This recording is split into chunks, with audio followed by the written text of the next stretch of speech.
નમસ્કાર વિદ્યાર્થી મિત્રો, તો ફરી એક વખત એ પછીના એક્ઝામ્પલમાં આપ સૌનું હાર્દિક સ્વાગત છે। તો આ લેક્ચરમાં આપણે જોવા જઈ રહ્યા છીએ એક એક્ઝામ્પલ કે જેમાં આપણને એક વાંસ અને એક મિનારની વાત કરેલ છે। આપણને એમ કહેલ છે કે એક વાંસ છે જે જમીન પર ઊભો છે।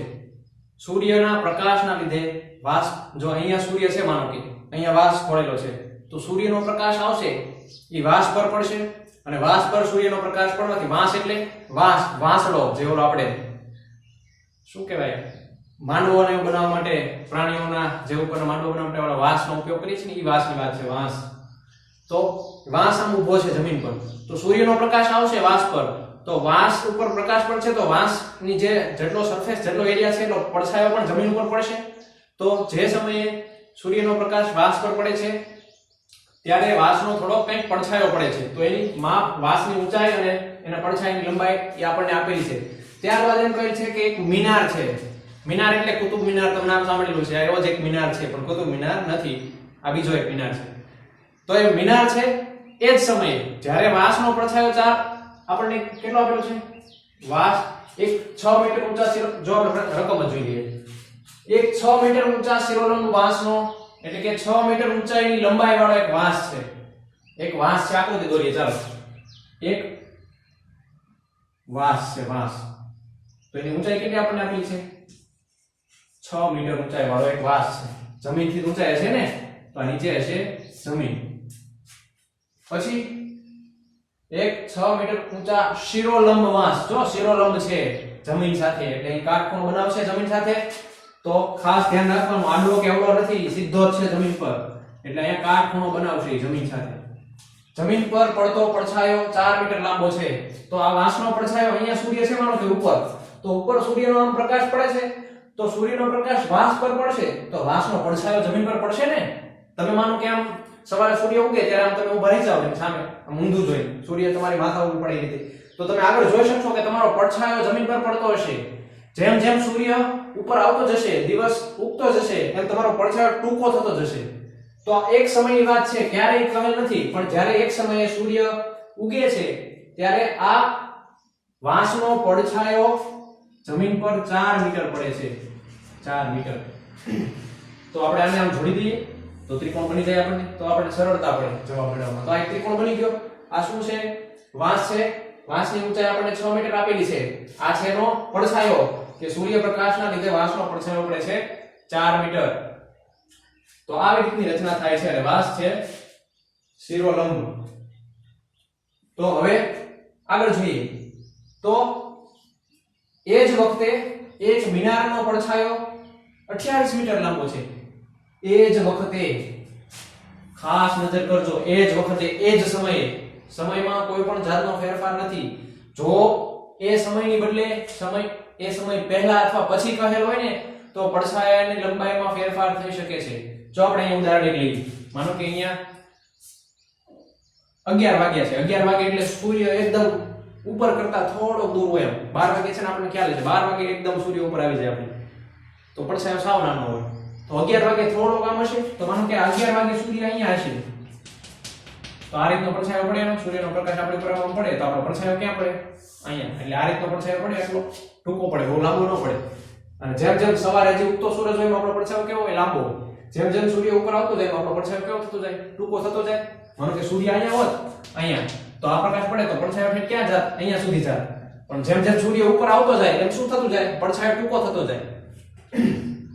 જો આ સમયે આપણે પડછાયાની વાત કરી હોત તો અહીંયા પડે પડછાયો, આપણે અહીંયા સુધી લાંબો થાત પડછાયો, અને ઈ જ વસ્તુ સૂર્ય એનો ઈ છે, પણ ઈ થોડોક સમય વધારે ઉગી ગયો છે, બપોર થવા આવ્યું છે, તો પાછો પડછાયો ટૂંકો થઈ જશે આપણો।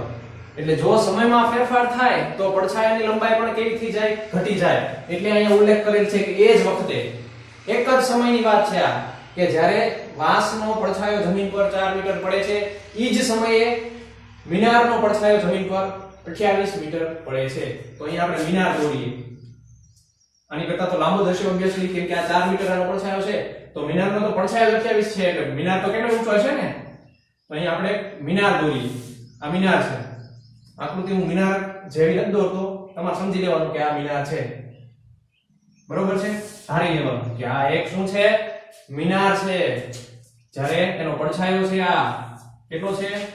28 મીટર. આપણે મેળવવાનું શું કીધું છે? મિનારની ઊંચાઈ મેળવવાની છે. ઊંચાઈ એટલે h, મિનારની h મેળવવાનું છે મિનારનો. અને મિનાર પણ જમીન ઉપર આમ જ ઊભો હોય ને, આમ કે આમ ત્રાસો તો હોય નહીં, સીધો જ છે માની લેવાનું છે આપણે, ત્રાસો હોય કે ન હોય. તો આ મિનાર પણ જમીન સાથે કાટખૂણો બનાવશે. તો માનો કે આ જે ત્રિકોણ બન્યો આને આપણે નામ આપી દઈએ ABC અને આને આપી નામ દઈએ DEF. ખ્યાલ આવ્યો? ત્રિકોણ ABC અને ત્રિકોણ DEF એવા નામ આપી દીધા આપણે. તો જો અહીં આપણે ત્રિકોણ ABC માં ખૂણો B અને ત્રિકોણ DEF માં ખૂણો E બંને કેવા છે? સમાન છે. હા, કેમ? કારણ કે બંને કાટખૂણા છે. કાટખૂણા તો સમાન જ હોવાના ને. તો અહીં આપણે એમ લખી શકીએ. સૌથી પહેલા તો આની વિસ્તૃત માહિતી લખીએ આપણે કે આમાં શું શું આપેલું છે. તો અહીં AB એ વ્યાસ છે અને તેની ઊંચાઈ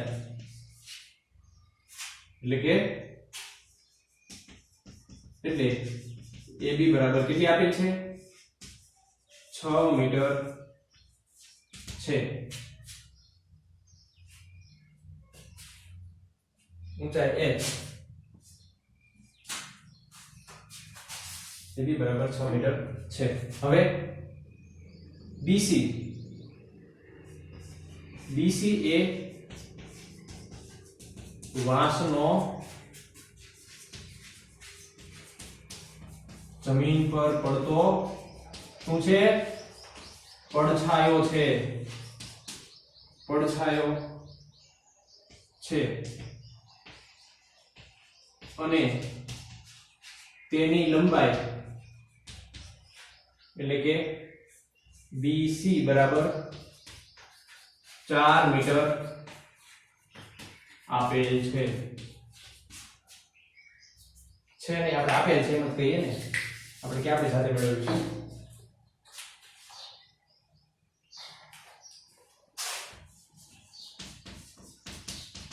આપેલ છે. ખ્યાલ આવ્યો? આ જે વસ્તુ માહિતી આપણને રકમમાં આપેલ છે એ વસ્તુનું આપણે વિવરણ કરેલ છે. વિતરણ નહીં, વિવરણ. તો એ જ રીતે જોઈએ આપણે મિનારમાં. તો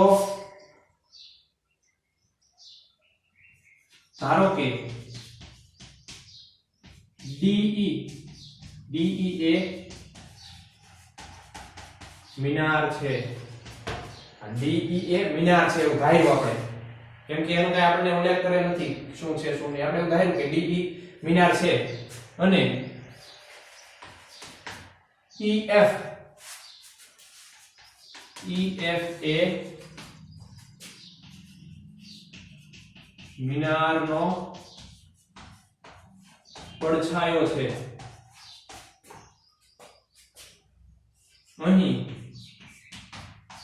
EF એટલે કે મિનારનો પડછાયો બરાબર 28 મીટર આપેલ છે. ખ્યાલ આવ્યો? જે માહિતી આપણને આપેલ છે પહેલા તો આપણે દર્શાવી દઈએ જવાબમાં કે સૌથી પહેલા તો AB એ વ્યાસ છે, જ્યારે BC એ વ્યાસનો પડછાયો છે. જવાબ અહીંથી શરૂ થશે. આટલી વસ્તુ આપણે આપી દીધેલી છે. તો જવાબમાં આપણે આ રીતે લખવાનું. પહેલા તો માહિતી લખી નાખવાની કે શું શું આપેલું છે, કેમ કે 2 માર્ક્સમાં પૂછ્યો હોય તો કઈ આની તમે માનો કે આનું જે સાદુરૂપ આવશે ને, આનું જે સમીકરણ આપણે લખીએ પછી એની પર સાદુરૂપ આપીએ તો આટલું જ છે. તો કે આટલાના 2 માર્ક્સમાં મળે નહીં. એટલે 2 માર્ક્સનો પ્રશ્ન હોય તો એ પ્રમાણે આપણે જવાબ પણ લખવો પડે ને. તો 2 માર્ક્સ જેટલો જવાબ થવો જોઈએ તો 2 માર્ક્સ મળે.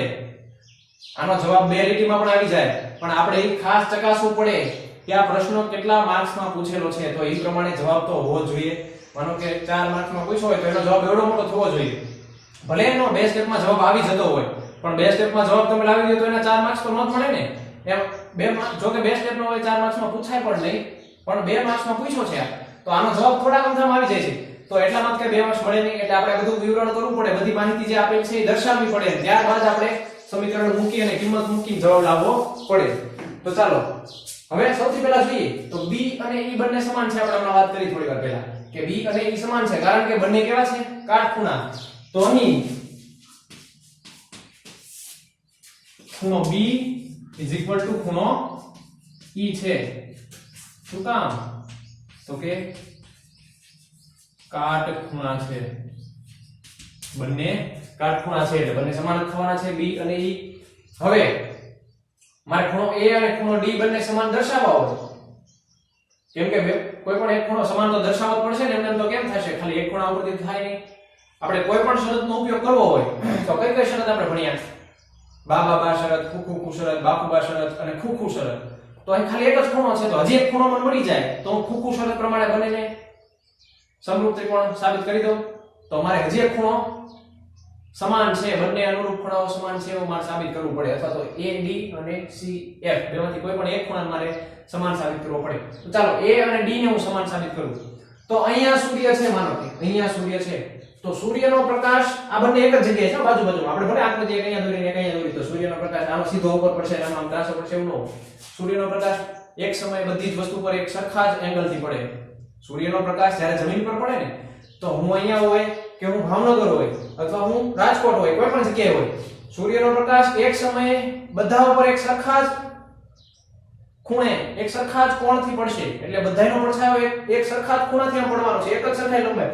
માનો કે મારી ઊંચાઈ હું એમ કહું કે 5 ફૂટ હોય એમ કીધું છે નહીં, હોય 5 ફૂટ હોય અને બીજો કોઈ એક વ્યક્તિ છે એની ઊંચાઈ પણ 5 ફૂટ છે.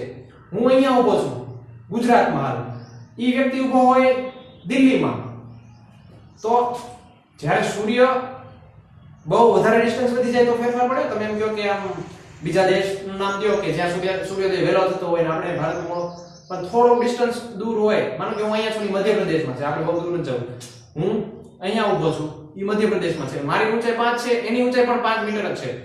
તો સૂર્યનો પ્રકાશ જ્યારે પડશે એક સમયે, માનો કે અત્યારે 11:05 વાર છે ને સૂર્યનો પ્રકાશ પડે છે, તો અત્યારે મારી ઉપર સૂર્યનો પ્રકાશ પડશે ને મારા પડછાયાની જેટલી લંબાઈ હશે ને એ જ સમયે ઈ વ્યક્તિ જો સૂર્યની સામે ઊભો રહેશે તો એના પડછાયાની લંબાઈ 5, એની ઊંચાઈ 5 મીટર હશે તો એના પડછાયાની લંબાઈ પણ એટલી જ હશે જેટલી મારા પડછાયાની લંબાઈ થઈ.